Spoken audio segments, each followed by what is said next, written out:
Olá, sejam muito bem-vindos a mais um programa Ela Investe, em parceria com a Tabasco Conteúdo. E aqui nós tivemos programa 1 e nós temos programa 2, que a gente vai dar continuidade com o meu entrevistado mais que especial, Tiago Oliveira. Tiago, vamos continuar aqui o nosso bate-papo. A gente conversou sobre vários temas, você falou da tua jornada, da tua experiência. Você colocou uma questão que eu acho fantástica, que é a questão do empreendedor entender o rio dele, né? A gente fala muito de propósito, umas questões, mas entender o rio, entender o que flui, o que realmente vai fazer ele ali se encontrar e deslanchar, não é isso? Isso aí. Qual é o seu rio? Você vai fazer um podcast, qual é o seu Qual é o rio? seu rio? Gostei muito, gostei muito. Vamos falar um pouquinho, que nós terminamos ali falando de liderança, de gestão, que é tão importante. Você sabe o seguinte, eu vim do corporativo, trabalhei em empresas grandes, e essa última empresa que eu trabalhei, os meus últimos anos, eu trabalhei como gestão de pessoas. Eu cheguei a liderar mais de 100 pessoas ali no meu time, e eu fazia tanto gestão de carreira, né? Parte técnica, ali eram muitos consultores, então, enfim, se trabalhar um pouco qual que era a competência do consultor para o projeto, trabalhar a carreira dele, o plano de crescimento. Então, você sabe que em consultoria isso é muito definido, né? Tem um plano de carreira muito definido. E para mim foi muito bacana, mas foi muito exaustivo também trabalhar com pessoas, porque você não conseguia agradar todo mundo, né? Você não consegue ter um time, sei lá, um time de 100, 150, 200 pessoas, você não consegue ter todos, nem todos são talentos, né? Nem todos. E nem todos são ruins também. Então a gente tinha que fazer lá, trabalhar, ver quem, né, como é que a gente trabalhava a carreira de cada um, os limites, mas eu principalmente alinhar isso com o negócio. Então eu alinhava toda essa expectativa com carreira, com skill, com os projetos e também com os anseios e as necessidades, as vontades e os planos desses consultores, dessas pessoas. Eu fiquei 4 anos fazendo esse trabalho, né? E para mim, eu falei, poxa, onde que eu vou usar isso depois, né? Porque eu quero empreender, né? E você sabe que a mentoria aconteceu na minha vida, sou mentora até hoje, eu acho que já mentorei quase 2.000 empreendedores nesses quase 10 anos aí no ecossistema. E eu vou te falar o seguinte, fez muito sentido para minha vida ter feito esse trabalho de gestão de pessoas. Então, para mim, o que eu achava ali que estava exaustivo, eu cheguei a agradecer muito. Porque uma coisa que a gente falou anteriormente, que a gente vai voltar a falar, é questão de comportamento, né? Liderança, gestão e comportamento. Então, isso me ajuda muito quando eu vou trabalhar o empreendedor, analisar o perfil dele, porque não é só o negócio. Também falo do perfil do empreendedor, né? Eu queria que você colocasse essa questão de gestão, de liderança, e você fala muito bem, você teve uma experiência, nem todo mundo consegue liderar, né? Nós não temos, há líderes aí que colocam frase de efeito, mas não lideram, né? Fazem gestão. Fala pra gente um pouquinho dessa tua experiência e de como que você traz isso até pro seu público, para as pessoas, para os seus mentorados. O Cláudio, sem sombra de dúvida, né? Um dos principais, se não for o principal sucesso de uma empresa é a gestão, né? E dentro da gestão existem vários tipos de gestão. Gestão de tempo, né? Gestão de processos, e tem gestão de pessoas, né? E gestão de produtos. O principal, na minha opinião, é a gestão de pessoas e é o mais trabalhoso. Por que que ele é o mais trabalhoso? A gente tem que entender primeiro o contexto. Nós, como animais, o que que é normal do animal, né? Zebra, ela anda com zebra, cavalo, ele anda com cavalo, leão, ele anda com leão. E qual que é normal no mundo, na nossa vida? A gente se dá melhor com quem é muito igual a nós. Mas para uma empresa dar certo, olha que utopia, né? Uma empresa de sucesso dar certo, você precisa de pessoas complementares à sua. E normalmente pessoas complementares à sua, como um líder, dá muito trabalho para você liderar e desenvolver pessoas, né? Porque liderança não é sobre posição, é sobre influência. O quanto você influencia na vida do outro. E para você influenciar numa vida de alguém que é totalmente oposto no comportamento, oposto na maneira de falar, na maneira de pensar que é a sua, dá um baita trabalho, né? É um baita desafio. Na minha cabeça, né? O que vai fazer você ganhar ou perder o jogo é o nível de comprometimento do time. E para o time ter um nível de comprometimento alto, é liderança. E isso é um saco. Isso é um baita. Isso é a realidade. Dá muito trabalho, Dá trabalho. desgasta, né? Você direcionar, dar feedback, corrigir, né? E o empreendedor, principalmente de empresas menores, médias ou startups, ele vive alguns dilemas. Não é como uma multinacional que uma posição, um cargo tem. Essa é a vida real, né? E que você consegue contratar Você rápido contratar também, né? rápido, tem 3, 4 posições, né? Então, o que eu faço? Eu não gosto só de trazer o problema, eu gosto de trazer o desafio, a solução. O que o Thiago faz em todos os negócios que eu entro? Por exemplo, tem lá uma posição gerente comercial. Pô, eu trago ali um coordenador comercial e invisto muito nele. Então, assim, eu tava conversando ontem na Bossa, né? Que a Bossa agora tá estruturando um RH grande. Falei, cara, a gente precisa, todas as empresas que eu entro, a primeira coisa que eu faço não é contratar o marketing, é contratar um RH. Se negócio é sobre pessoas, se cliente é sobre pessoas, né? Começamos contratando errado. Começa pelo RH. Eu tô com uma fintech lá que tem 22 pessoas, tem um RH contratado já, cuidando de gente, direcionando gente. E aí a gente tem um péssimo hábito, né? Que cuidar de gente é você falar sim pra tudo. Eu falo muito, se quiser agradar todo mundo, vai vender picolé, não vai vender. Não vai liderar. Não vai liderar. Não vai liderar, porque você vai confrontar, você vai incomodar, né? Mas é totalmente possível ter uma empresa com... A gente fala muito hoje de cliente no centro, mas é possível ter uma empresa, além do cliente no centro, ter os colaboradores no centro, mas uma empresa obcecada por resultado, uma empresa pensando em crescimento e cuidando de gente. É possível. O grande problema é que assim a gente mistura muito a meritocracia nossa na nossa vida, né? Por exemplo, eu não tive as mesmas oportunidades que o Jorge Paulo Lemos. O Jorge Paulo Lemos saiu muito na minha frente, né? Então, depende do ponto de vista, eu cheguei muito mais longe que o Jorge Paulo Lemos, porque ele saiu muito mais na frente que eu, por estudar fora do país, eu não pude.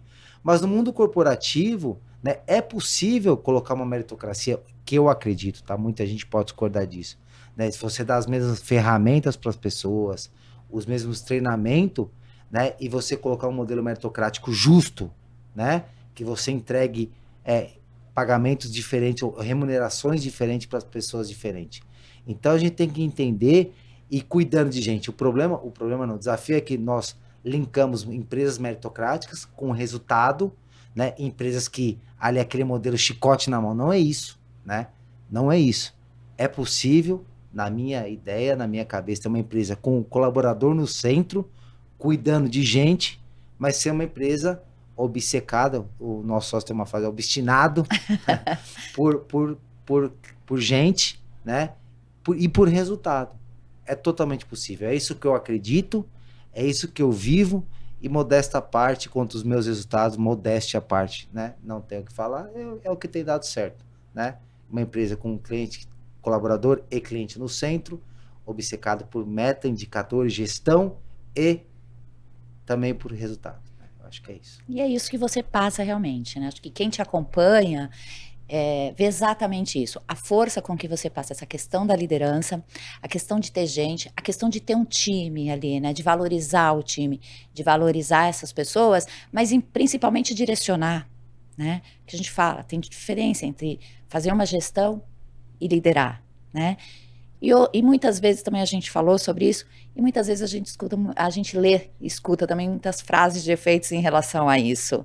E muitos empreendedores, muitos funcionários, porque quando a gente está falando de gestão, a gente está falando também de pessoas que trabalham em outras empresas, né? Está falando de todo mundo, a gente não está falando disso só no nosso mundo de startups, que é a questão do comportamento. O comportamento, ele se repete, tanto em startups, numa empresa grande, pequena, né, uma empresa gigante, enfim, eu acho que essa questão, ela tem que ter. E o líder, ele tem que ter essa visão, né? O líder, ele tem que ter essa visão aí panorâmica e saber quando que ele tem que atuar, não é isso?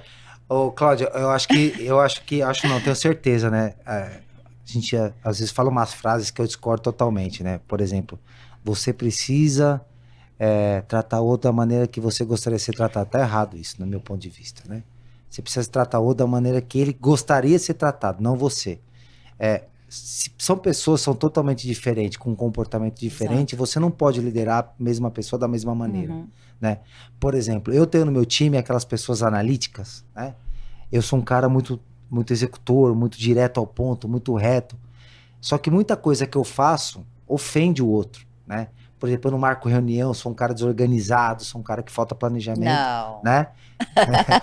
E eu sei que o outro, meu par, que é um cara que gosta de data, que gosta de horário. Então, assim, eu preciso... E qual que é o maior erro? E, ao mesmo tempo, é o maior desafio? Você liderar de acordo com o comportamento do outro. Se eu sei que isso ofende o cara, por que que eu vivo me corrigindo, né?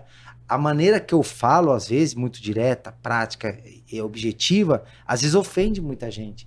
Então eu sei que eu entendo do comportamento que o outro, isso ofende para ele, porque eu entendo como é o comportamento dele, e aí eu falo de uma maneira diferente. Eu tenho essa pulseirinha aqui, Cláudia, porque ó, vou te contar uma coisa nos bastidores, que é uma pulseirinha que eu me penalizo aqui.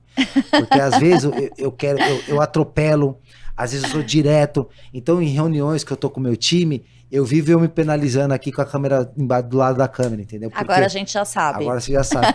E o meu time sabe disso, porque às vezes eu sou um cara que eu atropelo. Então, assim, é o meu comportamento que vai fazer dar certo ou dar errado. Como eu lidero o time, entendeu? Bacana. Conheço alguns executivos que são assim também, mas eles lideram muito por foco no resultado, né? No resultado. Então, doa quem doer aqui, a gente tem metas e a gente vai alcançar essas metas, enfim. Mas eu acho que você tem um ponto aí, por mais que você esteja falando disso, que você tem um olhar para as pessoas, para a gente. Por mais que você coloque isso, eu acho que também você olha esse crescimento do time como um todo, não é isso?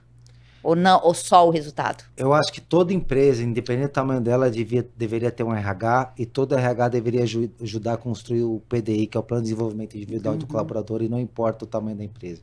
Né? Mais uma vez, eu vejo que muita startup comete o erro, né? O RH é por último. E aí a gente vai na internet, fala frase bonita de gente, gestão, e aí quando você vai olhar para a startup, tá com 50 pessoas e não tem um RH. Eu falo, como assim? Né?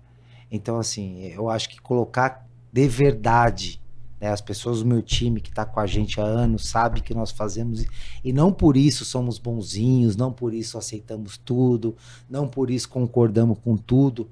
Não, nós colocamos time no centro. Eu sempre falo pro meu time, Cláudio, o seguinte, né? A gente pode errar por vários motivos na liderança, e eu erro demais. Eu erro demais, assim. Mas tem uma coisa que o time nunca vai me ver errar, por falta de caráter, né? Eu acho que com o líder espera do seu liderado é isso. O cara vai cometer erro, mas o que existe muito no mundo corporativo que você já viveu é desvio de caráter, né? É muito além de falta de gestão. E é isso que a gente tem que combater toda hora. Outro dia uma pessoa me ligou e falou, Thiago, tá acontecendo isso aqui na empresa, né? Você é meu mentor, o que eu faço? Eu falei, sai da empresa. Sim. Mas eu sei, é duro, né? Ter desemprego, tal, difícil. Mas você não pode concordar. Ou você acredita e se posiciona, ou alguém vai posicionar pelos seus princípios e valores. Isso aí. E isso dói demais, né? Mas tem que ser assim. Mas pouca gente tem a decisão. Porque liderar, Cláudia, qual que é a maior característica e a maior qualidade de um líder? Chama-se coragem. Coragem para tomar decisões quando ninguém está acreditando, coragem para enfrentar problema, coragem para pegar na mão do time quando todo o time estiver desanimado, coragem para falar assim, time, tamo junto, eu tô com muito medo, tô me cagando, mas eu vou fazer uma coisa, eu vou colocar a fralda e vou junto com vocês, beleza? Mas nós vamos juntos, se der errado. Tem um jogador de futebol, tem um time do Palmeiras, aqui eu sou palmeirense, o Palmeiras tá ganhando tudo, e tem o técnico dele. Também sou palmeirense. Então podemos falar. Estamos aqui, ó, inclusive vestida. De verde, a Cláudia está de verde, gente. Mas ontem o técnico tava falando assim, ó, eu tô aqui, o time ganhou, foi campeão, eu tô aqui, mas eu só tô aqui por causa do meu time é isso, meu time é aquilo, E você vê na prática poucos líderes exaltando o time, né? Isso, a gente posta a frase bonita mais uma vez.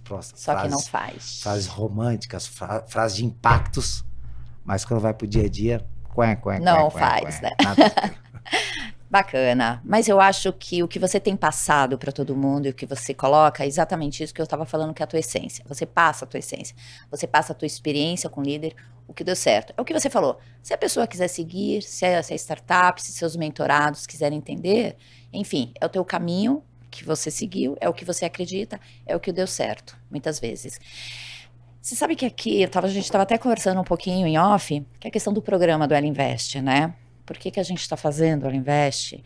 Porque, e aqui a gente está falando, não só com mulheres, mas muitos homens que têm muito conhecimento no ecossistema, como empreendedor. No teu caso, você passa como empreendedor, como investidor, como influenciador também, né? Mas para a gente é importante isso, porque nós temos poucas mulheres.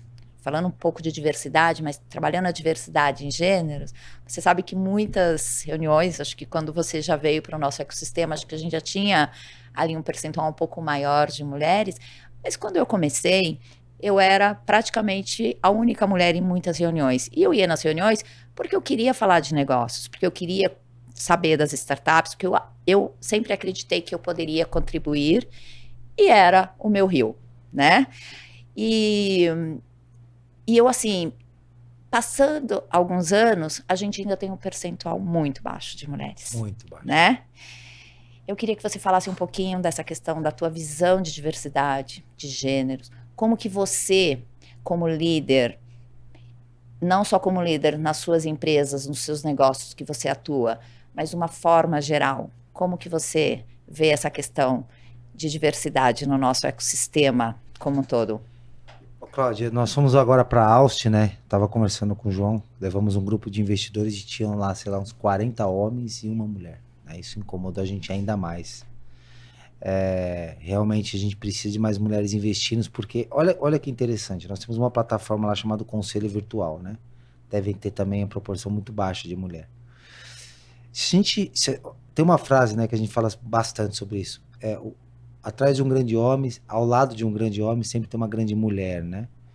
E a gente fala muito sobre isso, sobre ao lado de um homem também, sabe se o cara vai muito bem, tem uma mulher ao lado do cara, né? Ou algum casal ao lado da pessoa. E quando eu vou olhar para o mundo corporativo, né, eu vejo empresas que estão dando certo, que tem ali mais a diversidade, né? Empresas que têm mais compositores porque tem visões, pensamentos, né, e opiniões diferentes. Porque nós não crescemos, Cláudia, quando nós somos confortados, né? Nós crescemos quando nós somos confrontados. E quando nós somos confrontados, são quando pessoas pensam diferente que nós, né? E aí o desafio é como a gente precisa entender que pessoas que pensam diferente da gente, e aí vai no mundo corporativo, vai num conselho consultivo, num conselho administrativo, é isso aqui, num casamento, né? É isso que vai fazer a gente crescer. E a nossa tendência é o quê? Só andar e só querer estar ao lado de pessoas que pensam igual que a gente. E aí por isso que as pessoas... Porque essa frase, você tem que estar ao lado de pessoas, em mesas, que pessoas mais inteligentes que você. Eu falo que isso é legal, mas além disso, você precisa estar em mesa que pessoas pensam diferente que você. Então, eu acho que isso, a mulher pensando e trazendo visões diferentes, né, eu acho que vai trazer o sucesso para uma startup, o sucesso para um negócio. Então, por gentileza, o Brasil precisa de mais mulheres investindo e trazendo opiniões e visões diferentes. É isso. Acredito muito também. Mas a gente tem alguns desafios aí, né? E o que eu coloco sempre é, como mulher, como investidora, como empreendedora, a gente precisa dar voz. Esse programa é para dar voz, para trazer. Mas quando a gente tem um homem falando, com a tua experiência, colocando isso e engajando mulheres também, isso cria uma referência. E eu acho que isso no nosso ecossistema é importante. Então, o quanto mais a gente fomentar, mas também a gente praticar isso, né? A gente vai trabalhar essa diversidade, porque diversidade não é só falar, é praticar, é trazer, né? E aí, falando até sobre isso, a Fabi Oliveira, tua esposa, uma mulher que eu admiro muito também, super engajada. Queria que você falasse um pouquinho, lógico que eu vou convidá-la para o programa, sem dúvidas, mas dois assuntos que eu quero falar com você em relação a isso. Primeiro é esse, o outro, terminando, eu já coloco. Mas eu queria que você falasse um pouquinho dessa iniciativa de vocês no terceiro setor, de como a Fabi, ela se encontrou, como ela está engajada com isso, e que bacana, e o quanto isso cresceu em tão pouco tempo, quanto que a força de uma mulher consegue trazer isso de uma forma tão especial, não é? A Fabi é uma baita empreendedora, né? Agora está liderando uma fundação nossa, o Terceiro Setor. A gente, ontem me perguntaram assim no painel que eu participei, né? Por que você é tão engajado e retribui muito com o terceiro setor, né? Porque vocês são. Falei, cara, por mais que eu seja esforçado, dedicado, outro dia eu perguntei pro João, falei assim, cara, quantas pessoas você conhece mais inteligente do que eu? Ele falou assim, várias. Eu falei, quantas pessoas mais dedicadas você conhece do que eu? Sem problema, fica tranquilo. Ele falou, várias. Quantas pessoas você conhece que tiveram sucesso, não tô falando só de dinheiro, tá? Do conjunto todo como ele. Ele falou, pouquíssimas. Eu falei assim, Cláudia, não tem como eu acreditar, independente de religião, cada um com a sua, que não foi Deus. Eu não tive algo sobrenatural na minha vida. Da onde eu saí, o que eu passei e onde eu estou. Não tem como eu só falar assim, sou muito bom, eu sou o cara. Não tem, não é isso, não é sobre isso. Então a fundação nossa foi uma maneira de devolver para o terceiro setor alguma coisa de impactar e mudar a vida de gente de verdade, não só em discurso bonito, pode ver que, né, eu pouquíssimo falo sobre isso. E aí nós criamos uma fundação, né? A nossa provocação foi, não adianta só dar dinheiro, né? Não adianta só dar assistencialismo, nós temos que fazer as pessoas, primeiro, mudarem de mente, ter uma transformação na mente. Segundo, né, produzir. Então aí nós montamos uma fundação, hoje quem toca é a Fabi Oliveiras Foundation, tem uma informação muito legal sobre isso. Nós começamos a impactar ali o terceiro setor, trazendo transformação na vida de líderes sociais e dos seus liderados, né? Só cura quem é curado, só melhora quem é melhorado, né? Só liberta quem é libertado. Então assim, a gente entende, Cláudio, muito que a fundação é para transformar a vida de pessoas através da mente. E aí saiu essa fundação com a ideia de mudar e transformar habilidades socioemocionais em líderes sociais. A última turma foram mais de 580 líderes sociais. E aí o John Maxwell, um dos maiores líderes dos Estados Unidos, pegou o avião dele, foi para o Brasil e viu o que nós estávamos fazendo, ficou encantado e agora vai implantar, junto com a Oliveira Fundeira, toda a metodologia de John Maxwell, né? John Maxwell, para quem não conhece, tem um autor de 72 livros sobre liderança, sobre transformação nos Estados Unidos. Tem um dia chamado Dia de John Maxwell, né, nos Estados Unidos. E nós vamos agora junto implantar toda a metodologia nas escolas no Brasil. Bela parceria. Hein? Bela parceria e em projetos sociais no Brasil. Então a Fabi que está tocando? A Fabi que está tocando. Ela toca de lá, isso impacta. Isso aí, quando a gente está falando lá da Califórnia, né, dos Estados Unidos. Brasil, qual que é a tua proporção? Isso é para Brasil ou vocês estão trabalhando dimensões aí? Nós estamos com esse projeto, está nos Estados Unidos e principalmente no Brasil, né? Sim. Então estão nos dois locais. E você percebe a força da Fabi com isso, né? Eu percebo. E o que a gente sempre fala, eu vou usar a Fabi como exemplo aqui, é quando a mulher ela se encontra, né? Quando a mulher ela se encontra, porque a mulher ela faz isso, né? A gente toca várias coisas ao mesmo tempo, faz isso. Tem essa naturalidade. Tem essa naturalidade. Mas quando ela se encontra, realmente, quando ela fala assim, vou fazer isso, parece que vira uma chavinha, não é? Você percebeu isso, não, Fabi? Conta aí. Cara, eu conheço a Fabi. Conheço ela há mais de, sei lá, 15 anos, 20 anos. Ela é uma baita de uma líder, né? Uma mulher muito, muito líder mesmo. Muito determinada. Muito também, determinada, né? uma fé muito grande. E agora ela tá ela já tinha empreendido, né? Gostou, fez um negócio de muito sucesso. E agora encontrou o rio dela. O rio dela é transformar pessoas, transformar vidas com menos acesso, mas não transformar dando dinheiro. Né, transformar com uma mudança de mentalidade, transformar com ferramentas, transformar com um método que vai ajudar pessoas, né, a ter uma transformação de verdade. Eu acho que é isso que a última turma foi muita gente, né, muita gente sendo transformada, mudada, saindo dali acreditando que, né, que pode ter uma mudança de vida. Eu acho que esse é o objetivo. Né? Bacana. Saber que você também está apoiando, isso é ótimo, né? A gente tem uma bandeira, Cláudia, assim, né? Não é branco contra preto, não é, né, rico contra pobre, não é... Cara, nós podemos ser um só, podemos, né? O Brasil, ele precisa de menos muros, né? E mais pontes. É uma frase que um amigo que eu admiro muito, Edu, fala, e eu acho que é isso que a gente precisa parar de falar e precisa exercer, né? mais muros e menos pontes. Que é gerar transformação. Gerar transformação. Porque quando você só colabora, você gera uma mudança. Só que, normalmente, a mudança, ela tem um limite. A transformação não, né? E a gente sabe o quanto isso, trabalhar com comunidades, trabalhar com essas pessoas, depois essas pessoas, elas retribuem, elas voltam, né? Um outro ponto em relação a isso que eu queria falar, que para mim é forte, acho que eu não falei ainda com nenhum dos entrevistados, mas para mim isso é muito forte em você, na Fabi, que é a questão de Deus.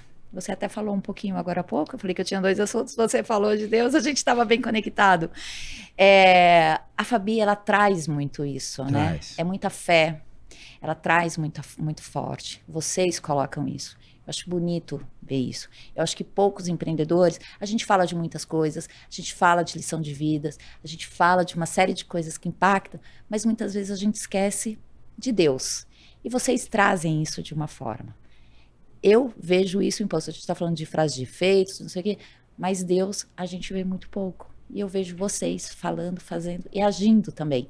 E falando também com outras pessoas sobre isso.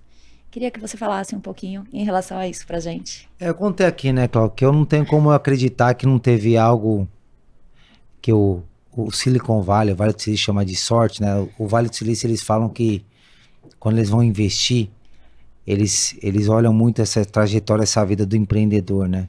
Eu falo que tem gente que parece que se comprar um circo, o anão cresce, né? que assim, onde põe a mão, o negócio não dá certo, né? Eu vejo muito que, assim, falam muito sobre sorte, sobre as pessoas ter sorte, que tem... E tem um fator de sorte, de fato, tá, Cláudio? Na minha opinião, tem. Eu acredito, né? Também. Tem um fator de sorte, mas que eu mudo um pouco isso falando sobre Deus, né? Eu vou te falar uma coisa que eu pouco falei em poucos podcasts, né? Os negócios que eu dei muito... E tem um ponto no mundo dos negócios que é sobre time, né? Eu acho que tem um fator muito, muito forte, muito importante o time. A hora de você entrar e sair no negócio é muito determinante para o sucesso. E olha que interessante a reflexão que eu vou fazer aqui, Cláudio. Se time é um negócio muito grande e muito importante para o mundo dos negócios, quem pode, de fato, te falar o time certo? Por mais que você vai fazer pesquisas, por mais que você vai fazer estudo, né? Eu vou contar uma história muito forte aqui, bem rápida, mas importante, você vai entender. Em 2019, né, eu estava falando isso ontem, inclusive, eu me tornei sócio da Bossa Nova, né, para vocês entenderem da importância do time e da importância da fé. Eu vim investir na Bossa Nova desde 2017. Em 2019 eu já era amigo do João, do PR, que são os fundadores e do BMG, né, e eu me aproximei deles, fizemos uma proposta e eu entrei em outubro de 2019 na Bossa Nova. Entrei por qual o principal motivo? Eu tinha orado, Deus tinha me dado a direção, que era o momento de eu entrar naquele projeto. Olha que forte que eu vou falar. Eu entrei em outubro de 2019. Em fevereiro de 2020 veio a pandemia.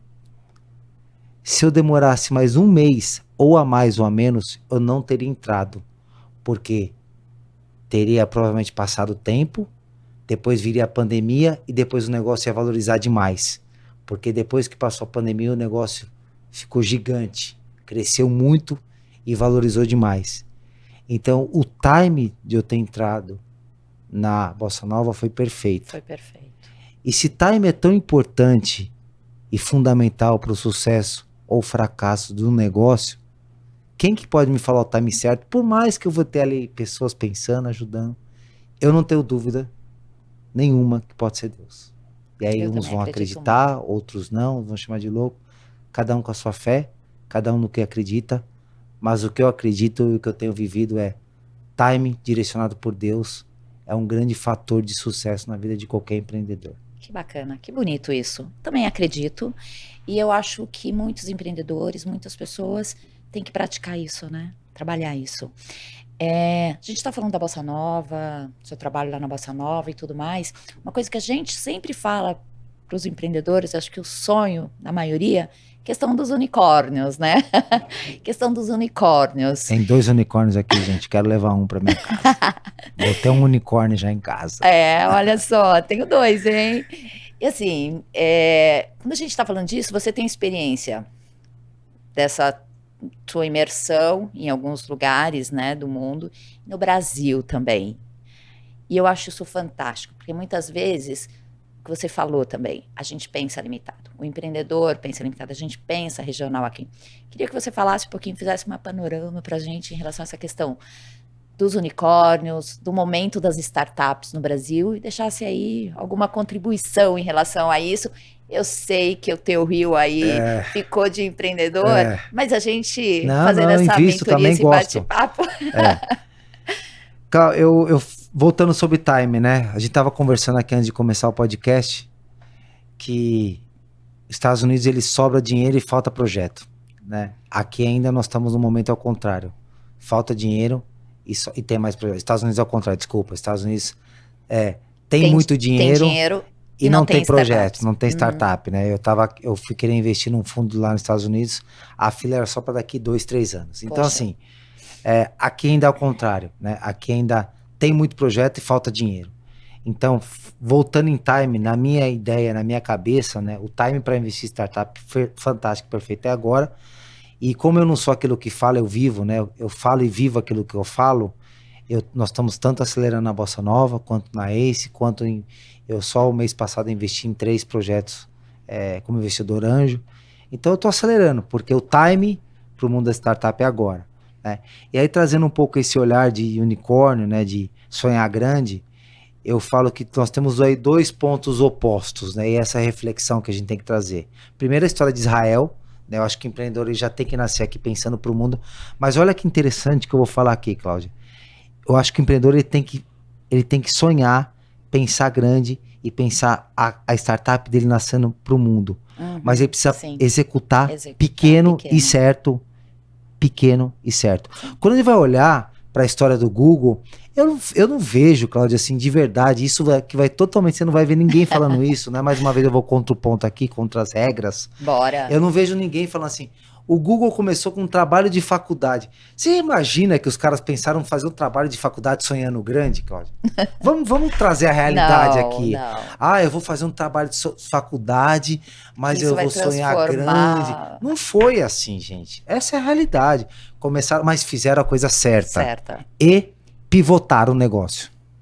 Olha que interessante. Foram identificando oportunidade, pivotaram, executando certo. E aí, em algum momento, eles sonharam e viram que aquilo podia ser gigante. Sim. E se tornar grande, né? Então, eu acho que a gente cria muito mais uma vez, frases prontas e bonitas. Sonhar grande, sonhar pequeno. Eu até falei de um pouco pro meu mentor.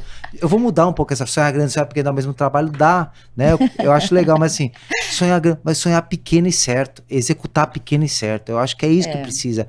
Porque assim, por mais que a gente sonhe grande, né? Qual que é o grande desafio do empreendedor? Ele precisa pensar no estratégico, no tático e no operacional. Se ele ficar sonhando grande também, ele não vai executar da maneira certa.